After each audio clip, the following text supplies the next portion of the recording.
안녕하십니까? 예언과 역사와 시사가 하나 되는 함께 읽는 요한계시록의 유영훈 목사입니다. 역시 계시록 8편, 계시록 6-2장, 다섯째인의 사건, 구수가 차기까지 시작하도록 하겠습니다.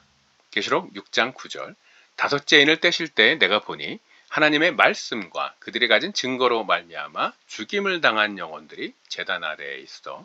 10절, 큰 소리로 불러 이르되 거룩하고 참되신 대주제여 땅에 거하는 자들을 심판하여 우리 피를 갚아주지 아니하시기를 어느 때까지 하시려 하나이까 하니.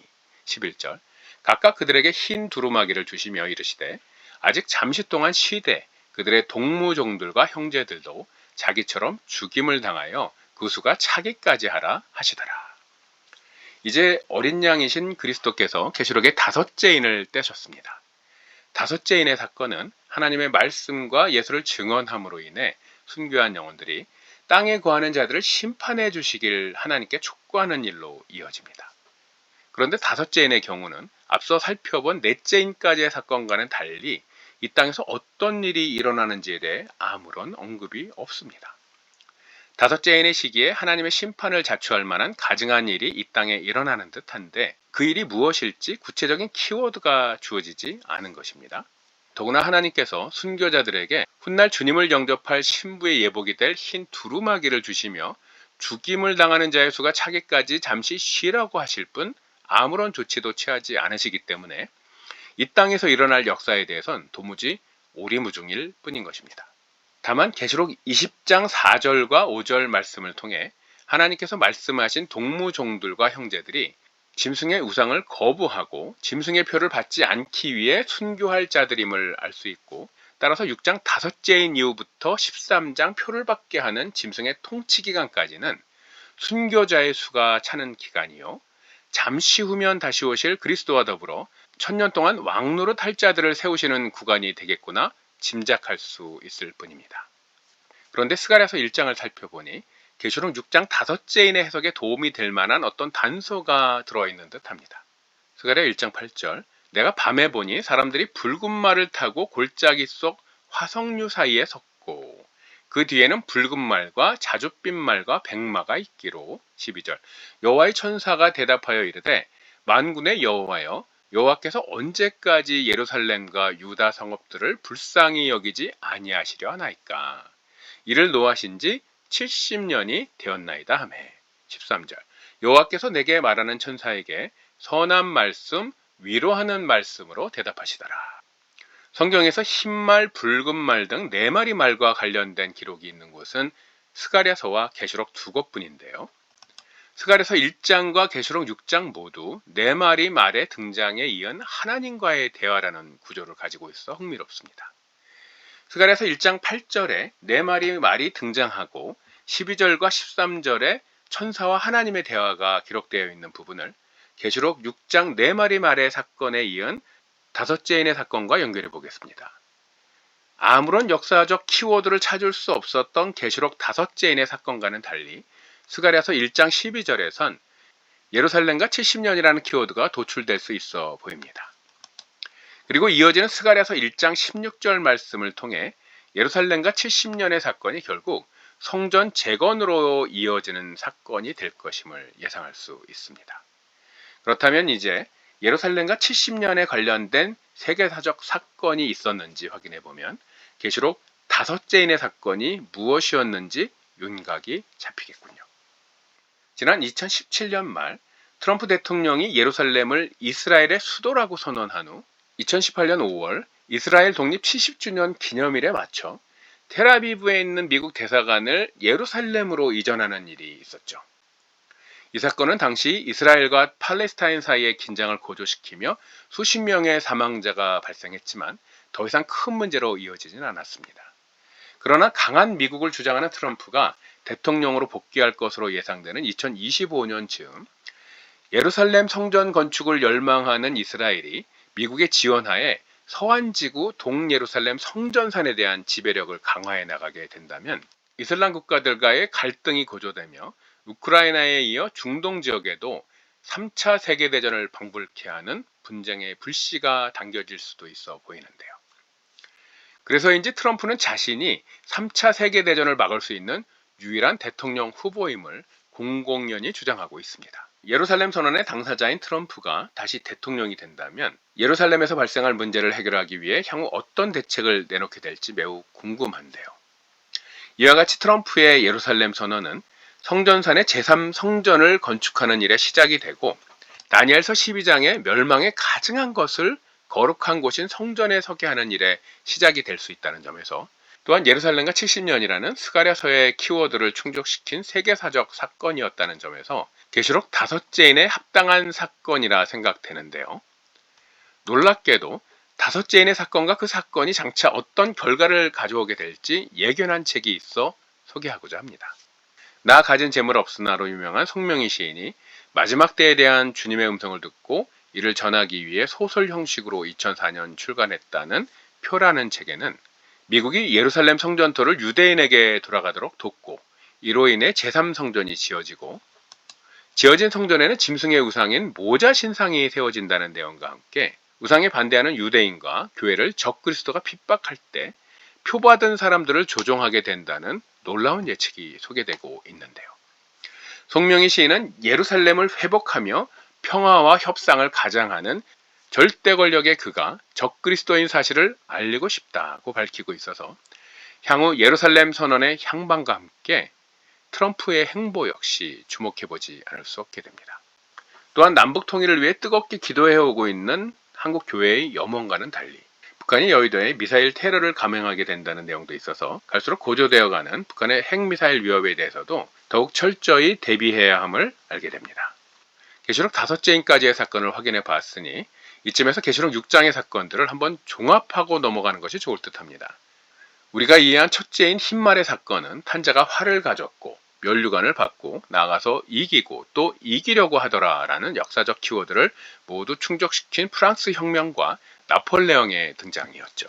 이는 나폴레옹이 흰말을 타고 알프스를 넘으며 활, 즉 포를 주력 무기로 혁명에 반대하는 왕정 국가들을 물리치고 프랑스 혁명을 마무리한 사건으로 왕정을 무너뜨리고 시민 국가를 세운 사건이자 온 세상의 통치 체계를 혈통 아닌 선거에 의해 확립하게 된 그야말로 혁명적인 사건이었습니다. 권력을 잡은 후 스스로 면류관을 받고 황제가 되어 유럽 각국과 전쟁을 벌이며 이기고 또 이기려고 했던 나폴레옹과 그의 조카 나폴레옹 3세의 정책은 영국 데일리 뉴스에 의해 제국주의로 불리게 되었는데요. 따라서 계시록 첫째인은 세상에 제국주의가 등장했던 사건이라 할 수 있겠습니다. 둘째인 붉은 말의 사건은 러시아 혁명과 함께 큰 칼을 받고 세상에 등장한 공산주의가 세상에 냉전을 초래하며 땅의 화평을 제하여버리고 서로 죽이게 한 사건.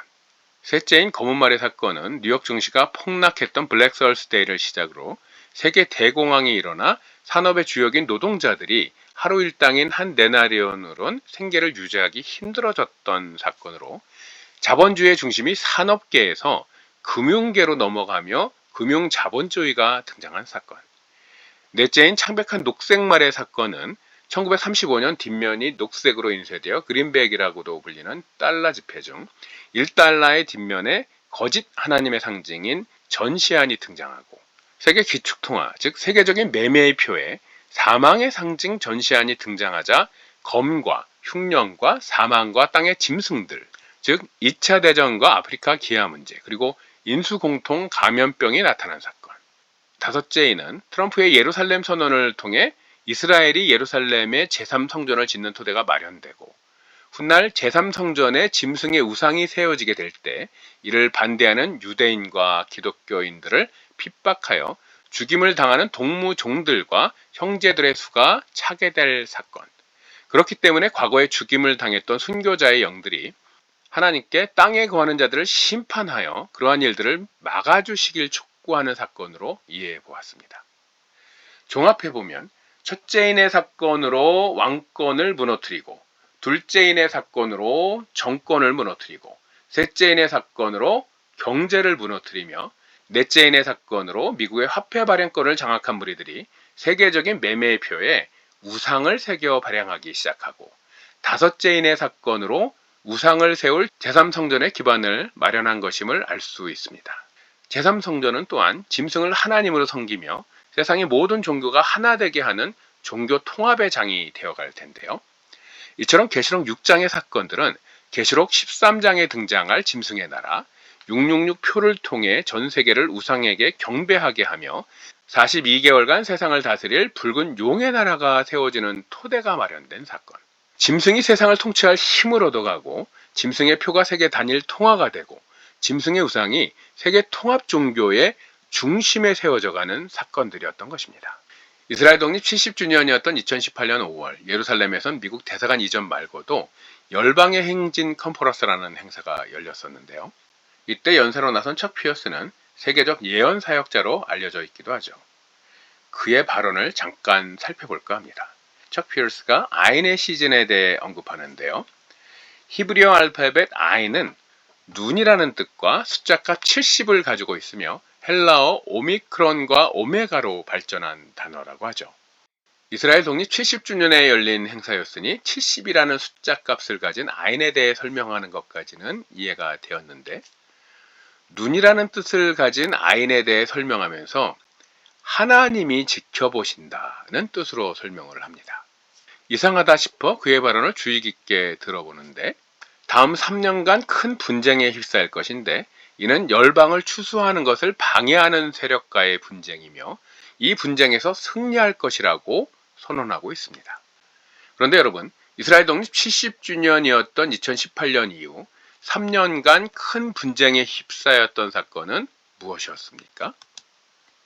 2020년 1월부터 2023년 5월까지 3년 4개월간 전 세계적인 전염병이 발생하고 교회의 예배를 정부가 임의로 통제하는 사태가 벌어졌습니다. 팬데믹 초기 단계에 이 사태가 3년이나 지속되리라 예상하신 분들은 거의 없으셨을 텐데요. 저는 이 영상을 통해 팬데믹이 3년 정도 지속될 수도 있음을 주위에 알릴 수 있었습니다. 한편 코비드19는 변이 바이러스가 자주 등장해서 백신으로 대응하는 것이 옳은가 여부도 의견이 분분했죠. 마지막 변이 바이러스 이름이 오미크론이었던 것 기억나시나요? 오미크론과 아인은 같은 계통의 글자라 하니 오미크론은 결국 아인, 즉 눈이라는 뜻이 되는군요. 척 피어스가 참가한 컨퍼런스가 우리나라에서도 열렸었는데요.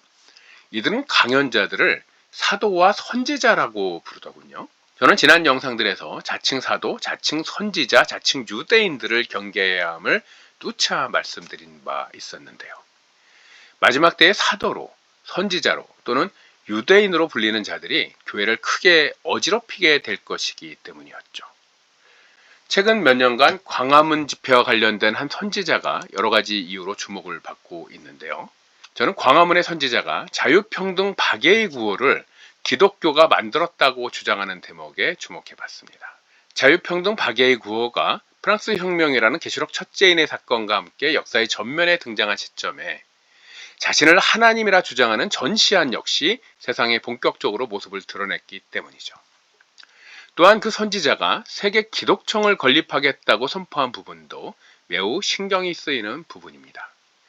세계 정부가 있어야 세계 기독청이라는 기관도 존재할 수 있는 것이 아닌가 생각이 들기 때문입니다. 제가 다녔던 신학대학원에서 한 학기 교재로 쓰였던 예배와 예술이라는 이 책엔 234쪽에 걸쳐 예배에 관련된 매우 다양한 내용들이 소개되어 있습니다. 그러나 저는 이 책이 신대용 교재로 사용하기엔 매우 부적합한 책이라고 생각합니다. 이 책은 예배에 관해 유익한 정보를 제공하는 대부분의 페이지에 더해 전시안을 하나님의 상징으로, 삼각형을 삼위일체의 상징으로 소개하는 서너 페이지가 함께 수록되어 있기 때문입니다. 그런데 이 시대엔 사도와 선지자의 예언 외에도 미래를 정확히 예견해 세상을 놀라게 하는 것들이 있습니다. 그중 하나가 일루미나티 카드인데요. 2013년 5월 동아일보의 서프라이즈 일루미나티 예언 카드 게임이라는 기사를 보면 MBC의 인기 프로그램 신비한 TV 서프라이즈가 일루미나티 카드 관련 사실을 방영했는데 1995년 제작된 일루미나티 카드가 2001년 발생한 9.11 테러 등을 정확히 예언했다는 내용이 소개되고 있습니다. MBC에서 방영한 내용을 보면 일루미나티 카드는 모두 526장인데요. 그중 언론의 주목을 받은 카드는 다음과 같은 것들입니다. 세계무역센터 카드와 펜타곤 카드는 2001년 발생한 9.11 테러를 아주 세밀한 부분까지 정확히 묘사하고 있고, 벚꽃 원자력 카드와 쓰나미 카드는 2011년 3월 11일에 있었던 동일본 대지진과 쓰나미, 그리고 도쿄전력의 원자력 발전소 사고와 절묘하게 연결되고, 클린턴과 힐러리 카드는 1997년 발생한 루인스키 스캔들이 힐러리에 의해 영향받게 될 것임을 묘사하고 있어 우리를 놀라게 합니다. 또한 마스크와 주사기, 그리고 격리를 뜻하는 쿼런틴이라는 단어가 큼직하게 쓰여진 전염병 카드는 사스 메르스 외에 지난 코비드19 팬데믹 기간 중 자가격리를 시행했던 사건을 연상하게 합니다. 여기에 3차 세계대전 카드와 에너지 위기 카드, 인구 감축 카드, 그리고 국가 소멸 카드 등을 통해 이들이 이루려는 것은 뉴 월드 오더, 즉 신세계 질서라는 것이었는데요. 이는 지난 영상에서 살펴보았던 넷째인의 사건, 1달러 지폐에 거짓 하나님의 상징인 전시안이 등장하고 피라미드 하단에 라틴어로 노부스 오르도 세클로룸이라 선포하며 전시안을 하나님으로 하는 새로운 질서의 시대를 열어가겠다고 세상에 알린 사건과 맥을 같이 하는 것으로 보입니다. 일루미나티 카드 못지않게 미래에 일어날 일들을 정확히 보여주는 것이 또 있는데요. 바로 미국의 최장수 TV 애니메이션 심슨 가족입니다. KBS는 2018년에 30주년을 맞은 심슨 가족에 대해 보도하면서 이 프로그램이 여러 가지 사건을 정확히 예언해 화제를 모았다 전했는데요. K스포츠 재단과 선글라스를 낀 최순실, 그리고 2014년 세월호 사건 당일 7시간 동안 미래를 즐겼다는 설이 돌았던 박근혜 대통령을 묘사한 듯한 엘리베이터 안의 남녀가 대중의 웃음거리가 되는 장면, 9라는 숫자와 쌍둥이 빌딩을 함께 그린 잡지를 통해 9.11 테러의 장소와 날짜를 미리 예견한 장면, 대통령이 된 트럼프를 환호하는 시민들을 그린 장면 등이 특히 주목을 끌었습니다. 또 다른 유튜브 채널에선 트럼프의 딸 이방카가 2028년 대선에 출마하거나 대통령에 당선된다는 에피소드를 소개하기도 했는데요. 유대인 남편 쿠시너를 따라 유대교로 개종한 이방카가 대통령이 되고 랍비의 검증을 거쳐 유대인으로 인정받게 된다면 유대인 부부가 미국 대통령의 자리에 앉게 되는 셈입니다.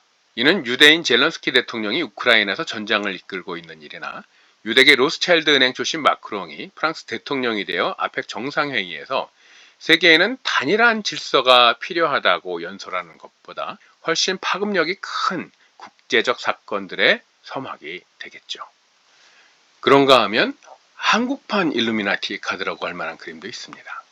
이 그림은 서울경찰청에 전시되어 있던 토마 비우의 2019년 작품으로 제목은 서울 스케치 2입니다. 전체적인 그림의 분위기는 명랑한 듯한데 가만히 살펴보면 많은 의미가 내포되어 있어 보입니다. 우선 좌측 경찰 마크 위에 삼각형과 전시안이 그려져 있습니다. 그리고 서울과 관련된 풍경 2가지가 그려져 있는 듯한데, 풍경 1에는 남산 아래에서 미키마우스 코스튬을 한 사람에 의해 여러 사람이 깔리게 되는 그림이 그려져 있고, 풍경 2에는 폭탄이 터져 구름이 피어오르는데 가만 보니 핵과 관련된 상징이 좌우에 그려져 있습니다. 풍경 1을 보면 2022년 10월 29일에 이태원 참사가 떠오르고, 풍경 2는 아직 도래하지는 않았지만 북한의 핵 미사일 위험과 관계가 있는 장면인 듯 합니다. 삼각형과 눈의 상징이 나타나면 이처럼 세계 곳곳에 뭔가 큰 문제가 일어나는 양상입니다. 2014년 세월호 참사 특별조사위원회 마크에도 눈이 나타나 있었고, 세월호 참사를 추모하기 위해 많은 분들이 착용했던 노란 리본도 알고 보면 눈을 뜻하는 히브리어 아인의 필기체 모양을 하고 있었습니다. 2015년에 시작되었지만 박근혜 대통령 탄핵 이후 들어선 정권에 의해 2018년부터 본격적으로 전국 초등학교에 설치되기 시작한 옐로 카펫이라는 구조물은 주변 환경에 따라 모양을 달리할 수 있다는 설치 지침에도 불구하고 삼각형 이외의 모양을 한 옐로 카펫은 보이질 않고, 시행 6개월 만에 전국에 887개의 구조물을 세우기에 이르렀습니다. 이 사업은 정권이 다시 바뀌어도 변함없이 추진되어 이젠 더욱 견고한 아크릴 재질로 옐로 카펫을 세워가는 실정입니다. 생각해보니 2009년 서거한 노무현 대통령 묘소 역시 특이하게도 삼각형 모양을 하고 있습니다. 어째서 삼각형과 눈의 상징이 이 땅에 자주 나타나게 되는 걸까요? 이 시대에 전 세계적으로 일어나고 있는 믿기 어려운 일들을 일목요연하게 이해하려면 계시록 6장 8절 말씀을 통해 세상을 바라볼 필요가 있어 보입니다. 그들이, 즉 1달러 지폐의 거짓 하나님의 상징인 전시안을 인쇄해 발행하고 있는 사망의 무리들이 땅 4분의 1의 권세를 얻어 검과 흉년과 사망과 땅의 짐승들로서 죽이더라. 즉 이 시대에 국가의 힘을 월등히 능가하는 사망의 무리들이 세계 도처에서 악한 영향력을 과시하고 있다는 것을 전제로 세상을 바라보아야 한다는 것입니다. 이것이 저희 교회가 미력 하나마 삼각형과 눈의 상징을 반대하는 네트워크 운동을 추진하고 있는 이유이기도 합니다. 이번엔 록펠러 재단의 2010년 미래 전망 보고서를 살펴보고자 합니다. 숭웅빙의 화폐전쟁 3장 연방준비은행의 주인은 누구인가 파트에선 유스터스 멀린스의 미국 연방준비제도의 비밀이라는 책을 인용해 록펠러 가문이 연방준비은행의 주요 주주임을 밝히고 있는데요. 그렇다면 록펠러 가문은 계시록 6장 8절 말씀에 땅 4분의 1의 권세를 얻은 그들 가운데 하나가 되는 셈입니다. 이 보고서 18쪽엔 다음과 같은 내용이 수록되어 있습니다. 야생 거위로 인한 팬데믹이 발생해 세계 인구의 약 20%가 감염되고 7달 만에 청년들 위주로 800만 명이 사망하게 된다. 땅 4분의 1의 권세를 가진 자 가운데 하나가 미래전망 보고서라는 형식을 통해 사망과 땅의 짐승, 즉 인수공통 감염병으로 많은 사람들이 죽임을 당하게 될 사건을 예측하고 있는데요. 이는 단지 미래에 있을 전망을 예측한 것이었을까요? 유사한 사례를 하나 더 살펴보겠습니다. 지난 코비드19 관련 예측에 빌 게이츠의 테드 강연을 빼놓을 수 없겠죠. 빌 게이츠는 이 강연에서 향후 1000만 명 이상이 사망하게 되는 사건이 생긴다면 이는 전염성 높은 바이러스로 인한 사건이 될 것이라 예측했는데요. 소아마비 퇴치를 위한 사례 분석 도구를 주의 깊게 살펴보았다는 빌 게이츠는 팬데믹의 예측에 그치지 않고 인류에게 다가올 큰 재앙에 대비하기 위한 대응 시스템을 구축해야 한다고 주장합니다. 그런데 그가 구축해야 한다고 주장하는 시스템이 좀 특이합니다. 그는 대중으로부터 정보를 얻고 대중에게 정보를 전할 수 있는 휴대폰과 사람들이 어디에 있고 어디로 이동하는지 확인할 수 있는 인공위성이 있고 백신과 치료제를 개발할 수 있는 진보된 생물학적 기술이 있다는 사실을 강조하며 이러한 도구들을 글로벌 헬스 시스템에 담아내야 한다고 주장합니다. 그리고 의료 인력과 군대가 함께 움직이는 시스템에 대해서도 언급합니다. 휴대폰과 위성과 백신을 축으로 하고 군대의 개입으로 신속히 방역 체계를 갖출 수 있는 글로벌 헬스 시스템. 4차 산업혁명의 진행과 함께 머지않아 등장할 인체 삽입형 휴대폰에 신분증과 폐기의 기능이 탑재되고 위성 인터넷을 통해 사막이나 바다 한가운데에서도 인터넷이 연결되고 군대가 앞장서서 시스템 가동에 필요한 기동력을 제공하고 때로 방역에 방해되는 장애물을 제거해주는 글로벌 보건 시스템. 빌 게이츠는 2015년 테드 강연을 통해 향후 발생할 팬데믹을 예측한 것에 그친 게 아니라 이에 필요한 백신을 개발하고 위성과 군대를 동원한 강력한 세계 보건 시스템을 구축해야 한다고 주장한 것이었습니다.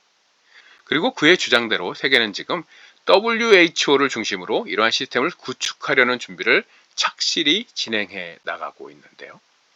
빌 게이츠가 구상한 강력한 보건 시스템이 일단 구축되고 나면 가까운 어느 날 필요에 따라 666 매매표를 가동할 세계적인 시스템으로 사용될 가능성은 없는 걸까요?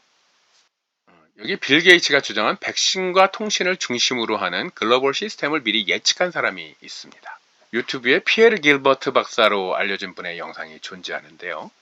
일루미나티 카드가 개발된 것으로 알려진 1995년 즈음 세계 단일 정보에 대해 강연한 영상으로 알려져 있는데 유튜브에 올라온 영상 중 가장 오래된 것은 2012년에 게재된 것이 확인됩니다. 길버트 박사가 강연 중 다음과 같은 발언을 합니다. 앞으로 백신 접종을 의무화하는 법이 시행될 텐데 이 백신엔 뇌세포에 자리 잡을 액정인 리퀴드 크리스탈이 들어있어서 사람들의 생각을 통제하는 것이 가능해진다는 것이었습니다. 이번 코로나 사태만 아니었다면 그냥 웃고 넘길 만한 영상이지만 길버트 박사의 주장이 휴대폰과 위성과 백신을 통한 글로벌 보건 체계를 구축한다는 빌 게이츠의 계획과도 관련이 있는 듯 합니다. 코로나는 전 세계적으로 많은 논란을 야기했었는데요. 우리나라에서도 대한면역학회 회장을 역임했던 서울대 이왕재 교수와 고신대 의대 교수였던 이영미 원장 등이 최춘식 의원과 함께 코로나 관련 토론회를 개최한 일이 있었습니다. 이영미 원장과 함께 활동하는 코로나 진실규명의사회는 접종자의 혈액을 분석해 여러 차례 공개 발표한 바 있었는데요. 놀랍게도 접종자 일부의 혈액에서 일반적으로는 사람 몸에서 발견될 수 없는 크리스탈과 같은 이물질들이 발견되었다고 전하고 있어서 피에르 길버트 박사의 주장에 더욱 주목하게 됩니다. 이쯤에서 우린 계시록 13장에 등장할 매매표가 어떤 기능을 갖고 있는 것인지 살펴봐야 할 듯합니다. 첫째는 표를 가진 자 외에는 매매를 못하게 한다 했으니 화폐, 그것도 일반 화폐가 아닌 강력한 세계 단일 통화의 역할을 하게 될 것입니다. 둘째는 이 화폐가 짐승의 이름이나 그 이름의 수라 했으니 화폐를 사용할 때 짐승의 우상을 숭배하게 하며 종교를 하나로 모으는 종교 통합의 기능을 하게 될 것입니다. 셋째는 열왕기상 10장 14절 말씀 관련 솔로몬의 세입금의 무게가 금 666달란트였던 것처럼 666 표가 세금을 거두는 기능을 갖게 될 가능성에 대해 생각하게 됩니다. 기후변화에 대응하는 탄소세를 인류에게 부과하고 이를 위한 가상화폐를 만든다면 이런 일이 가능해지겠고, 이런 일이 가능해진다면 짐승의 나라는 세계 정부로서의 위상을 더욱 갖춰가겠죠. 넷째는 제일 문제가 되는 정신지배 기능인데요. 계시록 13장 16절에 666표는 오른손이나 이마에 받게 된다 기록되어 있는데, 에스겔서 13장에서 손목에 꿰어매는 부적과 머리를 위한 수건이 사람의 영혼을 사냥하기 위한 것이라고 밝히고 있습니다. 또 계시록 16장 6절에선 짐승의 표를 받은 사람들이 성도들과 선지자들의 피를 흘렸으므로 그들에게 피를 마시게 하신 것이 합당하다고 밝히고 있어 짐승의 표를 받으면 영혼을 사냥당하고 성도들의 피를 흘리게 하는 자리에 서게 되는 것을 알 수 있습니다. 이러한 일은 뉴럴링크 같은 회사의 기술을 통해 가능해질 텐데요. 짐승의 표에 정신 지배 기능이 있게 될 것을 이해하는 것은 이 시대에 일어나고 있는 이해할 수 없는 사건들을 이해하는 데 큰 도움이 됩니다. 계시록 13장의 때에 등장할 짐승의 표는 이처럼 첨단 기술의 결정체가 될 것으로 보이는데요. 따라서 표를 완성하기 위해선 많은 자본과 여러 차례의 실험과 또 완성되기까지 일정 정도의 시간이 소요될 듯 합니다. 다섯째 인의 사건인 트럼프의 예루살렘 선언 이후 진행된 3년간의 팬데믹 사태는 백신 개발과 글로벌 보건 시스템 구축을 촉진하게 되었는데요. 이는 빌 게이츠의 아이디어를 빌려 표현하자면 화폐와 신분증 기능을 가진 인체 삽입형 휴대폰과 지구 어디서나 연결되는 위성 인터넷, 그리고 여기에 피에르 길버트 박사의 주장을 더해 인간의 사고에 영향을 끼칠 수 있는 백신의 완성도가 높아져 가면 계시록 13장에 등장하는 짐승의 표가 작동하게 될 글로벌 시스템으로 발전해 가겠구나 생각하게 됩니다. 결국 계시록 다섯째 인의 사건은 트럼프의 예루살렘 선언을 통해 짐승의 우상이 세워질 제3성전의 기반이 마련되고 빌 게이츠의 글로벌 보건 시스템을 통해 짐승의 표가 나타날 통로가 마련된 사건이 아니었나 생각됩니다. 우리는 짐승의 표가 어떤 기능을 가지게 될 것인가를 생각하면서 이를 완성하는 데 4차 산업혁명의 기술이 반드시 필요한 것임을 알게 되었습니다. 그렇다면 4차 산업혁명이 언제쯤 완성될 것인가를 추론해보면 계시록 13장의 표가 언제쯤 완성될 것인지 짐작해 볼 수 있지 않을까요? 석탄에 의한 증기기관의 발명과 기차의 등장을 1차 산업혁명의 주요 특징이라 한다면 1차 산업혁명의 출발은 와트가 최초의 상용 증기기관을 만든 1776년이라고 해도 좋을 것입니다. 공교롭게도 일루미나티가 출범한 해와 같은 해입니다. 석유와 내연기관 자동차 그리고 전기의 보편적 사용을 2차 산업혁명의 특징이라 한다면 2차 산업혁명의 출발은 벤츠가 최초의 내연기관 자동차에 대한 특허를 획득한 1886년이라 할 수 있겠죠. 1차 산업혁명 이후 110년 정도 소요되었습니다. 디지털 혁명이라 불리는 3차 산업혁명의 출발을 퍼스널 컴퓨터가 보급된 시기로 잡는다면 이는 최초의 PC인 알테어 8800이 등장한 1974년이 될 것입니다. 2차 산업혁명 이후 3차 산업혁명의 출발까지 90년 정도 소요되었습니다. 3차 산업혁명이 결실을 맺어 컴퓨터가 인공지능으로 발전하고 디지털 혁명이 디지털 화폐 혁명으로 이어지고 있는 4차 산업혁명의 시기엔 매우 다양한 기술이 세상을 변화시키고 있는데요. 체스 세계 챔피언을 이긴 체스 특화 인공지능 딥블루가 등장한 1997년, 비트코인이 등장한 2009년, 뇌 칩을 심어 뇌 컴퓨터 인터페이스를 연구하는 뉴럴링크가 출범한 2016년 등이 4차 산업혁명의 주요한 시기라고 할 수 있겠죠. 다보스 포럼이 4차 산업혁명을 표방하고 표의 핵심 기술을 제공할 뉴럴링크가 출범한 2016년을 4차 산업혁명의 출발로 가정할 때 3차 산업혁명 이후 40여 년 만에 4차 산업혁명이 시작된 셈인데요.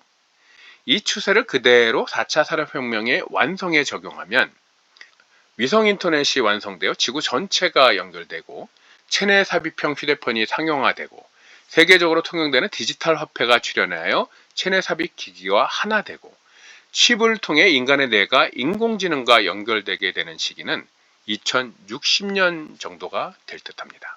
실로 열차와 자동차를 통해 많은 사람들이 빨리 왕래하고 컴퓨터와 인공지능을 통해 급격히 인간의 지식이 더해지는 4차 산업혁명의 시기는 다니엘서 12장 4절 말씀이 그대로 성취되고 있는 마지막 때임을 알 수 있습니다. 4차 산업혁명을 통해 짐승의표가 완성되면 성도의 권세가 깨지는 때가 오고 이 시기가 일정 기간 지나면 이를 회복시키기 위해 주님이 다시 오시게 될 텐데요. 이는 놀랍게도 이스라엘 독립 120주년에 매우 근접한 시기가 됩니다. 우리는 지금 계시록 5째인의 시기를 살고 있습니다. 사망의 무리들이 전 세계적인 짐승의 제국을 세우기 위한 재반 준비를 마친 이 시기에 하나님의 역사는 계시록 6째인의 사건, 본격적인 심판의 사건을 향해 나아갑니다. 이는 세상 미혹으로 인해 하나님을 잊어가는 이 세대가 살아 역사하시는 하나님을 경험하며 믿음의 자리로 나오게 되는 역사적 전환점이 되기도 할 것입니다. 큰 지진과 함께 찾아올 6째인의 사건을 우리가 어떻게 맞이하면 좋을지는 다음 영상에서 함께 살펴보도록 하겠습니다. 감사합니다. 지금까지 마태네트워크교회 유홍원 목사였습니다. 하나님과 동행하며 말씀의 지혜로 승리하는 힘차고 복된 새해 맞으시길 소망합니다.